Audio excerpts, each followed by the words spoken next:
Good afternoon, and welcome to another episode of Between the Pillars, the Fisher Library's video podcast series, where you get to meet some of our staff, you get to see some of our collections. My name is John Shoesmith. I'm the outreach librarian at the Fisher, and as you can see, we're still not at the Fisher.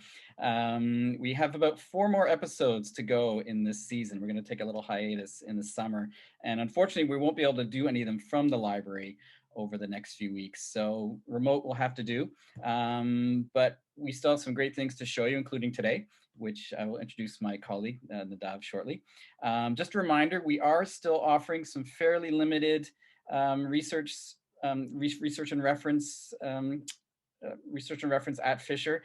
Just go to our website and for information about accessing those services. But in the meantime, let me introduce Nadav Sharon. He is our Judaica specialist, Judaica librarian at the Fisher. So welcome, Nadav. Thank you for participating. We're doing this hopefully with Nadav's kids have left his abode. So hopefully we're not going to get interrupted. We had to find a time that would work that the kids could go outside after school, and it's a beautiful day out today. So we did okay, I think. So Nadav, as I said, is our Judaica specialist, and Nadav, one of the things we always talk about is get to know our librarians a little bit more, get to know our staff a little bit. You, of course, followed in the footsteps of many people in terms of working at the Fisher as a student. But your background, actually, prior to you studying at the library school at the I school, was actually you're actually an academic. Maybe you can tell us a little bit about that. Yes. So hi, good afternoon.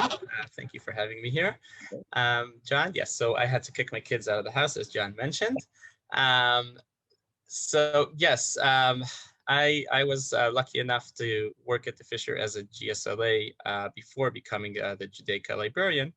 But as you said, John, yes, I have an academic background. My background goes back to Israel, which is where I'm from, and it's where I studied towards ancient PhD in ancient history, ancient Jewish history. So I worked on the Second Temple history of the Jews, which is basically the classical period. My focus was on the Hellenistic and early Roman periods, mostly the beginning of Roman rule in Judea and Roman relations with Jews in antiquity. I did my PhD at the Hebrew University of Jerusalem. And actually, that's what maybe you were going to ask, but that's what led me somehow in a circuitous route to this position, because after I obtained my PhD, I went to several postdocs, and one of them was here at U of T. Okay. I was a postdoc at the Center for Jewish Studies, and that's where I was lucky enough to meet my predecessor, Barry Wallfish, and I went to see the Fisher, and he had actually an exhibition on at that time that he put on, and that's really what got me interested in specifically in the Fisher, and just to know a little bit that I knew at that point about its treasures. And Barry was an important figure at the Fisher because he really built up our Judaica collection. So maybe you can talk a little bit about that collection as a whole, in terms of what its focus is, and maybe not the size of libraries, but maybe what comprises the Judaica collection. Right. So that's an important question. Yes, Barry really built the collection as far as I know. I don't know the entire history of the collection, but he was the first, until his retirement, he was the first ever Judaica librarian at the Fisher. And he built it. And the Judaica collection is really, I think the two main pillars of it are two collections that he was able to bring in as donations in the 90s, in the late 90s. And they are the Friedrich Collection and the Price Collection. The Friedrich Collection, we'll see a couple of things from it later on in this episode, was donated by Albert and Nancy Friedrich here in Toronto. And they had a huge collection of some manuscripts, medieval manuscripts, and early printings. And that's, I think, probably the highlight of the collection. And just about the same time, the family of Rabbi Abraham Price, who was a rabbi here in Toronto and was a bibliophile, had a huge library of especially rabbinics and a bunch of early printings, donated his collection. His family donated his collection after he had passed away to the library. So those are really the two main pillars of our Hebraica and Judaica collections, ranging from early medieval manuscripts. The Friedrich Collection includes some fragments from the Gniza, which some people may know of, which are documents that were found in the attic of a synagogue in Cairo in the late 19th century, and now are housed in various institutions around the world. So we have a few fragments from that. And it also includes the two earliest codex style books that we have, which means a book the way we know books to be, not scrolls, that we have in the library are from that collection. So they're both from the 10th century. Yeah, and I remember they played a prominent role in Barry's exhibition as well. They were pretty amazing to see. Yeah, so they're the earliest items that we have, and obviously we're collecting even rare materials that could be from the 19th or 20th century, from the 20th century and 21st century, I meant to say. And we keep on collecting and enlarging our collection in various aspects, and we'll talk about one of them in a couple of minutes, I guess. That is a great thing I was going to mention too about the Judaica collection, is that it's like so many other collections. People think, oh yeah, you have a lot of old material, but we have a lot of material too that dates to the 21st century as well, which is just as important in some ways as some of the older material. Yes, very true. Yeah. Especially if we talk about the Jewish materials, one of the focuses that we have, or at least I have, is looking into materials that relate to the Holocaust and 20th century, which often doesn't. You think about materials from the 20th century, you think, oh, they're probably not very rare, but some of them are, especially from that world that was destroyed and lost. And we do collect quite rare materials, even though they're not really that old. So you wanted to take us to Spain to show some items. So why don't you share your screen? Let's see what you've shown. You've picked out in terms of some of the materials you want to show us.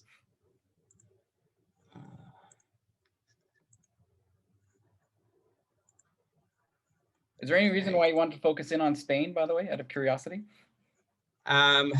Yes. So I wanted to focus on. There are a couple of reasons. I wanted to focus on. Let me just enlarge this. I hope you can see my screen. Yep. I wanted to focus on these materials from Spain for two reasons. It's a couple of our very recent acquisitions. I guess being due to the position, this was the first item we'll be looking at is the biggest, I guess, most major acquisition that I've ever made. And you'll see why. And also because this first book that we'll be looking at is has to do with my background, and that's why I was really passionate about getting it. Also, I can say incidentally is that my family, from one side of my family, traces its roots to Spain, to the Jews of Spain. So I guess I had something that had something to do with my focusing on the Jews of Spain here. Okay. So what we're looking at here is a translation of two of the works of Josephus Flavius, or Flavius Josephus, probably it should be said. So Flavius Josephus was an ancient Jewish historian, and that's why I have a particular interest in this, because Josephus was a Jew from Jerusalem in the Second Temple, at the end of the Second Temple period, and he became a historian, and he basically provides us our basic sources for Second Temple, for ancient Jewish history, especially Second Temple Jewish history, which is what I worked on for my PhD often. So I often used his works, various parts of his works. So that's why I really wanted to start off with this item. But this book is particularly interesting for a few reasons. So maybe I'll start there. Mm-hmm. So Josephus was born as Yosef ben Matityahu in Jerusalem in 37 CE. And so I just want to give some background on who Josephus was, and then we'll get to this specific copy. Perfect. So Josephus was born there, and he was born into a priestly aristocratic family, very well educated. But when he was 29 years old, the Great Revolt of the Jews against Rome broke out in Judea, and he was, again, he's our main source, and according to his description, he was appointed to be the leader of the Jews in the Galilee, which is in northern Israel, in the rebellion. So he was leading a part of the rebellion against the Romans, but it wasn't very successful in the north, and soon enough the north was taken, and he was caught and was captive. According to his own story, he was brought to the Roman general Vespasian, who soon became the emperor, but wasn't yet. And when he was brought in front of the soon-to-be emperor, he told him, "You're going to be the emperor soon." So he prophesied that Vespasian would be the emperor. And again, this is Josephus' story. Right. And when that prophecy was realized, he was released from captivity, but brought to Rome with Titus after the war ended in 70 CE. And in Rome, he became a historian for the Jews. And he started writing various works. His first work is a description of that very same war, the Jewish War, it's called. So it's 7 books that describe the war of the Jews against the Romans that he was a participant in. Then he followed that up with a 20-book composition, which is a history of the Jews from creation, basically. So it's rewriting the Bible in a way, going through biblical history until the eve of that same war that he took part in. And then 2 minor works that he managed right at the end of his life. One is a kind of autobiography, which was kind of an appendix to the long history of the Jews. And then two books that are not historical as such, but not historiographical as such, but rather works of Jewish apologetics. That's called the Against Apion. Now, Josephus, he wrote his works in Greek, in Rome in Greek, and Jews in antiquity didn't have much of a liking apparently to his works. So Jews didn't know of his writings. He wasn't kept among the Jews, but actually Christians were very interested in his works for, I guess, 2 main reasons. One is that he basically provided the narrative, the history for the period in which Christianity emerged, for Jesus's day and the days of Jesus's disciples. And Josephus also, in his big work of history of the Jewish people, even mentions some of the important early Christian figures, such as James, the brother of Jesus, or John the Baptist. And he even has a section talking about Jesus, which modern scholars assume is a later interpolation, but is not original to Josephus himself, but was added later. But regardless, for those reasons, this was very important and was kept among Christians. And now when we come to the time we're talking about, Josephus became even more important. In the Renaissance, Josephus was very important for scholars in Europe who took an interest in classical antiquity and also in Judaism. And therefore, Josephus was one of the most widely published and translated of all the classical works. I think except for Tacitus, according to something I read somewhere, except for Tacitus, he was probably the most translated work in Europe in the late 15th, early 16th centuries. And here what we have is, and what we were able to acquire is a very rare edition of a Spanish translation, the first ever Spanish translation of 2 of Josephus's works. So the two works are Josephus's first work and the last work, the Okay. Jewish War, the war against the Romans, and the Against Oppian, which was the apologetic work that he wrote at the end of his life. And what makes this work, except for the fact that it's rare and it was and it's the first printing in Spanish, it's what makes it really interesting is the date, and maybe I'll talk about that for another minute. So the date in which this was published. So I'm sorry, going so on and on. The one question I had actually, in terms of, maybe you can give us a bit of a context in terms of the size of the Jewish population at the time in Spain when something like this would have been published. So that's a great question. So the Jewish population in Spain, I don't know to say. I don't know if anyone knows how large it was, but it was a pretty large population. The Jews in Spain, lived in Spain for many hundreds of years by then, from the end of the Second Temple period, probably, or at least close to that. And the Spanish Jewry was probably the most prosperous community in Europe during the Middle Ages, intellectually and in terms of its wealth and other reasons. And we'll see a couple of items in soon that might show that. Okay. But so the Jews were quite vast, but at this point, the Jewish community was already under a lot of pressure, a lot of a significant threat. So many, after a lot of pressure from the Christian authorities, many Jews had converted to Christianity at this point. Right. And they were called conversos. Okay.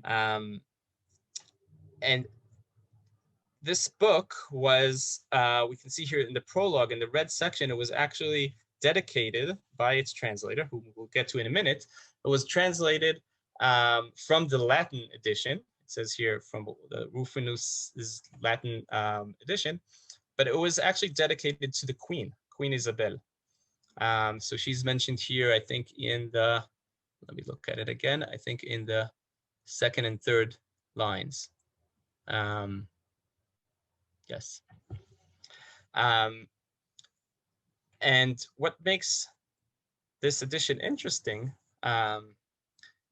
is its date. So here we see the last page of the war on the left-hand side, and the beginning of the translation of the Against Oppian on the right-hand side. But the translation, the end of the translation of the war has a small short colophon where it dates the translation to 1491. You can see that on the last line. And here it is enlarged. But at the end of the book, we have another colophon, and this colophon dates the ending of the printing to here, I think it's 6 lines from the bottom to 1492. And if we go a couple of lines like to the end, to the 27th of March, 27th of the month of March, 1492. Now, why is that interesting? The reason it's interesting is that 4 days later, on the 31st of March, is when the kings of Spain, Isabel and her partner Ferdinand, the kings of the 2 kingdoms of Spain at the time, issued the edict expelling the Jews from Spain. Wow. So only 4 days after this book that records Jewish history was dedicated to the Queen, and obviously I don't know if the Queen ever saw it or read it, but 4 days after that, it was they issued this decree expelling all the Jews from Spain. The Jews had to leave within 4 months until the end of July. Wow. And one more aspect that makes this interesting is the translator. So the translator of this work, who I didn't mention his name before, his name is Alfonso de Palenquia, who was a very learned individual. He translated other classical works, and he himself was a historian, and he wrote chronicles of the Spanish kings, but he himself was a converso, a Jew who had converted to Christianity. So this all begs the question, what does this work mean in Spain in 1492 on the eve of the expulsion? What did it mean for the kings or for the Christian society at the time? I'm curious. Would there have been a Hebrew translation of this done at all in Spain, or Hebrew translation of Josephus, you mean? Yeah. No, probably no. Just as I said before, Josephus was not very popular among Jews. So at this point, there would not have been a Hebrew translation. There was a kind of adaptation written probably in the 10th century in Italy, which became popular, and it was an adaptation of Josephus, but it wasn't a translation of him. Written Hebrew in Italy in the, I think, 10th century or 11th century. Right. And became very popular. I don't know if it was popular. I don't know to say if it was popular in Spain per se, but that could have been known. Did he ever gain favor then with the Jewish community in terms of his works? Only in the modern period, with the rise of Zionism and the return of Jews to their land, and the emergence of the new, I guess you can say, new Jewish nation. Obviously, the history became much more important for Jews. Interesting. In that way, the history of the last Jewish state became much more important. Right. Okay. Yeah. So I think, unless you have other questions, I can move on to the next item. I mean, obviously, this now that this is a fraught period though for the Jews in Spain, I guess, as well. So. Yes. Yeah. So just before we move on to the next item, I just want something else that's nice from in this volume is its previous owner, not previous owner, but one of its previous owners, who was a Spanish noble, Joaquin de Ortega Lozano, probably not pronouncing it as I should, who was an important figure at the beginning of the 20th century. He was a politician and a parliamentarian, and the Duke of the Infantado, as you can see here. So it's a nice bookplate at the beginning of this very nice and well-preserved volume that we recently acquired. Great. What's next? Okay, so this volume, one of the things that really, except for my passion for it because it's Josephus and for the reasons that I mentioned, one of the things that made it really a good acquisition for our library is that it also tied into other aspects in which we collect, not only Jewish studies, but classical studies, because Josephus is a classical historian, and our collection of Spanish material. And one of the, it ties very nicely with one other recent acquisition, which I was not involved in at all, which is this Incunable, which is also a book from France, from Valencia in 1494, just 2 years after this edition of Josephus. And this book is basically a manual for the Inquisition. So it has, again, I don't know much about this volume, but what I can say is that it talks a lot about Jews and Judaism, and it's a very rare edition. It's a very rare work to find these days. But what makes it even more interesting is that it include the Fisher's copy includes one leaf that is missing from almost all other copies that are in existence around the world, and that is the page that we see here on the right-hand side, which describes Jewish culture and customs. And for some reason, the censors at some point decided that this leaf must be removed from this book. So most copies that do exist around the world do not have this page, but our copy does. And I can just point out so people can see it again. This is, I think this, I can't read it myself for the most part, especially not now in this small script, but you can see here, for example, on the right-hand side, I think, what is this, like 6 paragraphs from the bottom, the word Sabaot. So this page seems to be documenting Jewish holidays, And Sabaot here, to me, seems like an allusion to Shavuot, which is the Jewish holiday that we will actually be celebrating next week. Could we go under the assumption that this page would have been censored simply because it tied to the expulsion of the Jews out of Spain? So I don't know if it was tied to the expulsion, but it was tied to Christian views of Jews, and it was felt that this was not, it shouldn't be in a Christian way. We shouldn't be preserving these kinds of descriptions of Jews. Right. That's to the best of my understanding, but I'm not an expert on this. It'd be great to have this understanding as to why this particular copy still has this page. Right. Maybe someone needs to be done. Yeah, maybe some owner hid it from the censors. That's a good question. Yeah. Okay. So, having spoken about the end of Jewish life, basically, the expulsion, as I said, brought an end to this very old and what used to be a very prosperous and important community of Jews in Europe. I wanted to go back a bit and look at a couple of things that we have from that community itself. Right. So the first item I want to look at is another recent acquisition, something that we were able to somehow recently acquire. This is a medieval deed of lease from a place called a town called Lerida. I hope I'm pronouncing it right, in 1355. And this is a deed where a Jewish couple is giving the rights to their home, to the rights of lease to their home, to a Christian priest. And here we can see it a bit closer up. So it's on parchment. It's written on parchment in Latin, and very beautifully written and well preserved. Mm-hmm.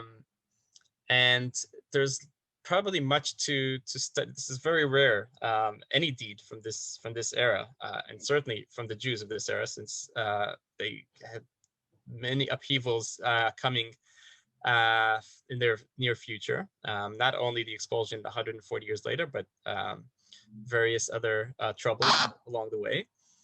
So it's quite rare to find this kind of deed and have it in our collection. And I think there's much to be studied here, and it's quite new, so we haven't had a chance to do much about it. But I do want to show a couple of parts from it where we can see the Jewish aspects. So this is from the very first line. We can see the name of the owner of the home, the Jew who's giving the lease to the Christian priest. So we can see right at the middle, Samuel Andali. That's the person's name. You can see that he's a Jew. And at the end, there is his wife's name, Chelsea. I'm not sure how it would be pronounced. A couple of other interesting things that and again, I didn't read the entire document, but a couple of other things that are interesting in this document is here. Obviously, this document was made according to the rules in Spain at that time, which are obviously not Jewish laws, but it does mention a couple of Jewish aspects. So here, the words, you can see it says Katuba in Matanalot is probably kind of transliteration of the Hebrew words Ketubah v'matanot, which means marriage contract and the gifts that go along with it. Right. Probably, again, I don't know the entire document, but it probably means that the house that they're giving lease to was mentioned, recorded in the Ketubah, in the marriage contract. And just one line later, we have the person swearing, and this is the second line here, swearing by God and by the 10 commandments, basically, the 10 precepts of the law of Moses. Moise, it says here. Right. So those are interesting Jewish aspects of this document, apart from the fact that that the home is owned by Jews. And there are a few people mentioned in this document, whether it's witnesses or or they had other roles in this agreement, some Jews and some Christians. And as you say, the great thing about some of these documents, particularly this document, is that there's still so much to be studied. with this particular item? Certainly. I think there's much to be studied, various aspects, Jewish-Christian relations at the time, how they made contracts. Yeah, there's certainly a lot to be studied here. Interesting. Another great find. Yes. So we're really fortunate that we were able to obtain this quite recently. So I'll move on. It's not online yet, is it? We don't think that we have a digital copy of that yet? No, given the pandemic, both recent acquisitions, the Josephus that we saw at the beginning and this deed, unfortunately, have not even been cataloged yet. Okay. Because we can't work on site. So it makes everything obviously take more time. But hopefully soon enough it will be cataloged, and I hope digitized as well. Because here's a nice segue into something that has been digitized and is available online. Right. So I mentioned at the beginning the Friedrich Collection, which is one of the pillars of our Junica collections at the Fisher. And here's just one of the manuscripts that we have in that collection. And it's one of the remnants that we have from Spanish Jewry.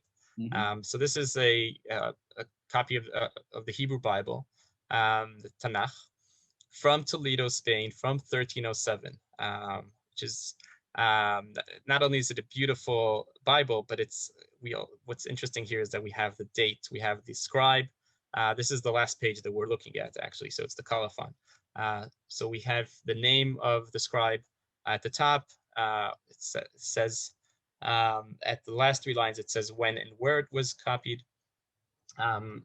So this is a very, very nice edition and remnant that we have from that Jewry, which was, as I said, one of the most important ones. And can I ask you an ignorant question? Would this have been held at a synagogue? Would it have been held in private hands? That is a great question. I think it could be either. This kind of it's a pretty big volume.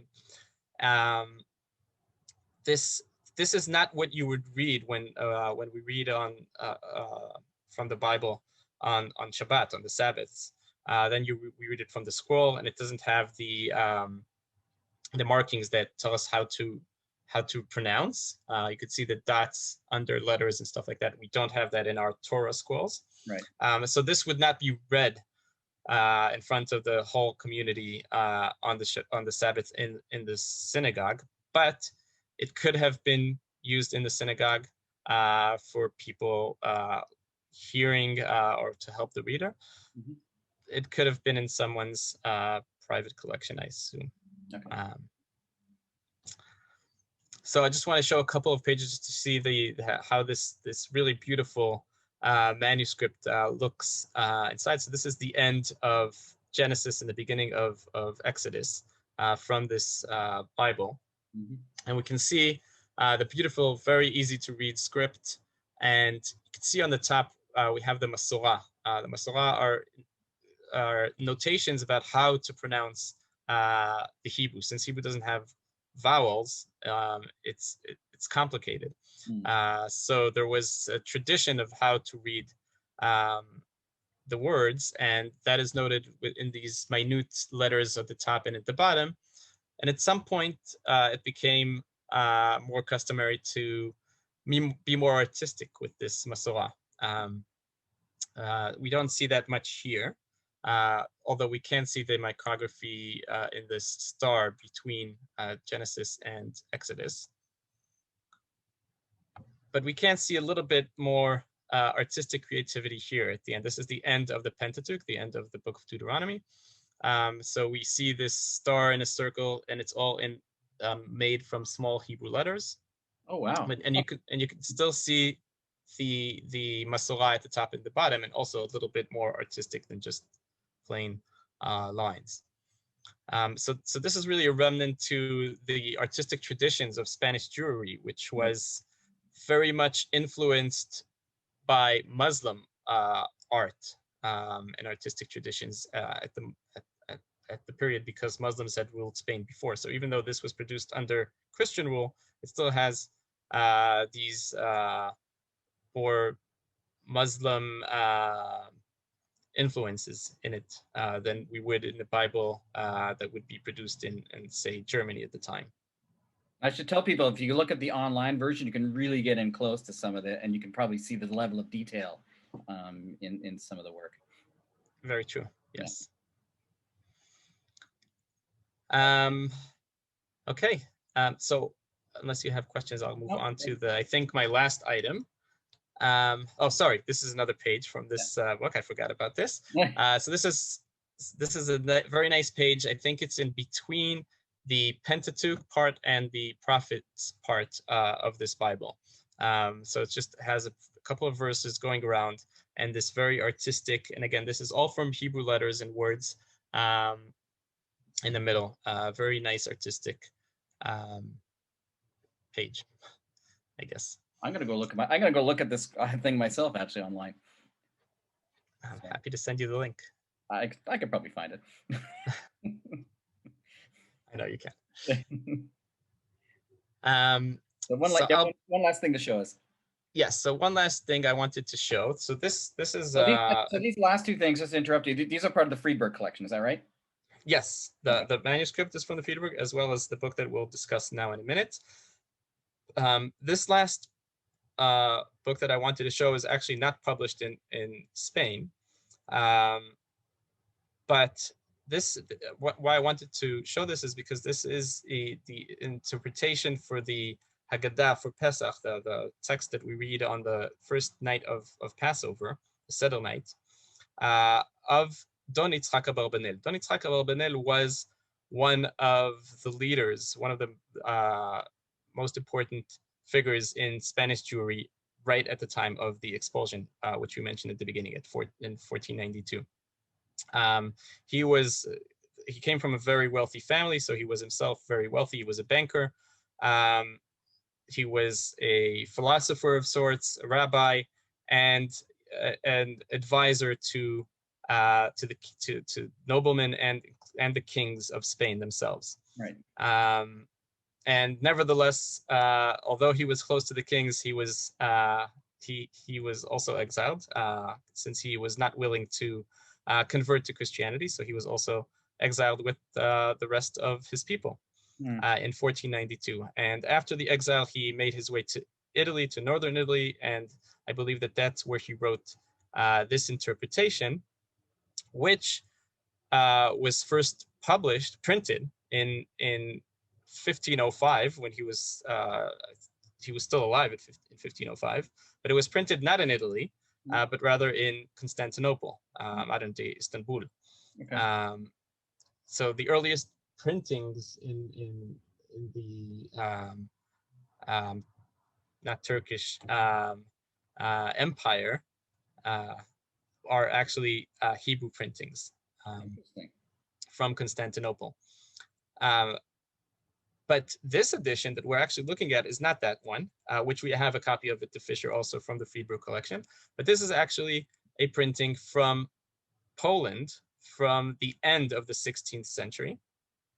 And I wanted to bring this edition up actually because it's important. This is the only book ever printed in the town in which it was printed, which is Bystrowice, a small town somewhere in Poland near the city of Lublin. And it was the only Hebrew book ever printed there. And the reason it was printed there is because that year there was an epidemic in Lublin, and the printer left the city of Lublin to get away from the epidemic and settled in Bystrowice and printed this book. And shortly after, the epidemic was kind of over with in Lublin, and he made his way back. So it's a really interesting remnant to this to that plague that they experienced, and to that printing house. And how do we know that it was printed at that specific time is because it says here in many Hebrew books, the year in which the book was printed is noted in by bringing a verse from the Bible and highlighting a few letters from the verse, which together make up the year. So the verse here is a verse, I believe, from the book of Numbers, and it says, Vayamod ben hametim uven hachaim v'hamegefa ne'etzara. So he stood, this is about Aaron, Moses' brothers, stopping the plague among the Israelites. So this is the verse that is used here, not coincidentally. Very interesting. Okay. So why don't you stop sharing the screen? We can just have a little chat here at the end. This has been great. Sure. I was telling Nadav before we started recording, this is probably one of the few topics that we've covered in Between the Pillars where literally going in, I pretty much knew nothing about. So, which actually leads me to a question about, you know, the Judaica collection overall. I mean, obviously you've been in this role now for, I mean, you were a student for a couple of years. You've been within this role, I guess, probably a year, 2 years now. It's a year and a half, but most of it during the pandemic. Yeah. So obviously you're probably still learning about the collection itself. So I mean, tell us kind of the steps you've taken to get to know this collection, and how you're going to learn even more about it a little more intimately. So yes, I'm still learning. I'm very much in the learning process. It is a very big collection, and I'm quite new at the position. And as I said, mostly at home, so I haven't had the chance to learn as much as I would have liked in the past year plus. Luckily, as you said, I was at GSLA before, so I worked on the collection for a year and a half before I began the position as Judaica librarian. So I gained some knowledge of the collection, but there's much to learn. So the best way that I found to learn about the collection is when I had to present things. So whenever I had to present something from our collections, I tried to not to always present the same things, but to actually choose randomly different, not necessarily randomly, but to choose different parts of the collection to present, and therefore to learn what we have. But it's going to take a while because it's pretty big. Yeah, I do the same thing actually when I do teaching and seminars, is try to bring out things, because you know that's the only opportunity we really get at the library to learn about the collections, is to use it in a classroom setting, which is always our pitch. When we do reopen, please, to the academics out there, University of Toronto, York University, please bring your classes to the Fisher Library. These resources are here for use in classroom settings. So, Right. so Nadav, thank you for this. This has been great. Thank you, John. A great trip to Spain, which is one of my favorite countries. And you told me you haven't been to Spain yet, so no, not yet. So thanks again. We're going to be doing, we missed last week, so we're back. We were on a 3-week schedule there for a while, but we are going back to a bi-weekly schedule for the rest of the season until the end of June. So join us in 2 weeks when our colleague Liz Rodolfo will be talking about our culinary collection. So save yourselves. Don't have lunch that day and wait till Liz presents, and you can see it'll tempt you and get you a little bit hungry for lunch. So thanks again, Nadav. And again, everybody enjoy the weekend, and we hope to see you in 2 weeks' time.